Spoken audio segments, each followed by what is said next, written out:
میں ان علماء، ان مشائخ، ان پیران عظام سے بھی ہاتھ جوڑ کر ایک عرض کرنا چاہتا ہوں۔ عرض یہ ہے کہ دیکھیں بہت سارے لوگ جو ہے نا وہ جاتے ہیں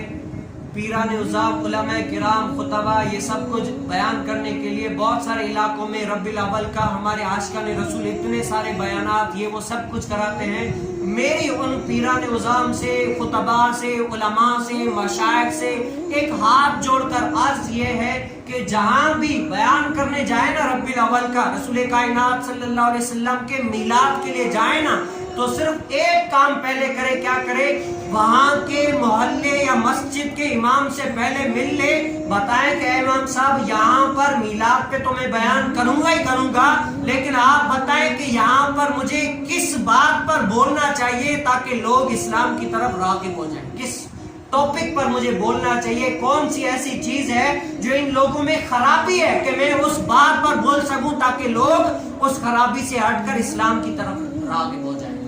ہاں بہت سارے لوگ ایسے ہوتے ہیں، وہاں پر جاتے میلاد کا، رسول کائنات صلی اللہ علیہ وسلم کے میلاد منا کر ایسا آ جاتے ہیں، ہمارے عاشقان رسول بھی کروڑوں کا خرچہ کرتے ہیں، ایسے کروڑوں کا۔ پھر ہمارے خطیب علماء جاتے ہیں جو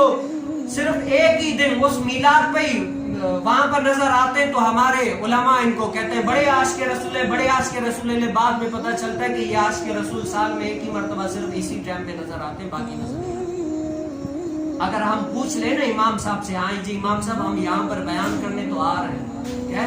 میلاد بیان کرنے کے لیے آ تو رہے ہیں، لیکن آپ بتائیں اس جگہ، اس محلے، اس گلی میں کون سی ایسی خرافات ہیں، عقیدے کی خرافات ہیں، تو بتائیں کون سے میں اس پہ بات کرتا ہوں کہ صحیح طریقہ یہ ہے۔ اگر عملی طور پر نماز پہ آنے میں کمی ہے تو میں میلاد کے ساتھ اس پر بھی توجہ دوں کہ وہ نماز کی طرف کیا کرے، زیادہ سے زیادہ توجہ دیں، ادھر آئے۔ اگر یہ کر لینا، میلاد تو بیان ہوتا رہے گا انشاءاللہ، قیامت تک ہوتا رہے گا، جب تک ہماری سانسیں ہیں میلاد بیان ہوتا رہے گا۔ لیکن کیا ہے، جس پر ہمیں کمزوری ہے، جس میں ہمیں نئی توجہ جاری، ان پر ویسے عام طور پر اپنے مولوی کو اتنے لوگ سننے کے لیے نہیں آتے، وہ جو نیا آ رہا ہے اس پر لوگ بھی زیادہ آئیں گے، اور اس پر توجہ اگر وہ دے گا تو کیا فائدہ عوام سنت کو زیادہ ہوگا اگر ہم اس پر توجہ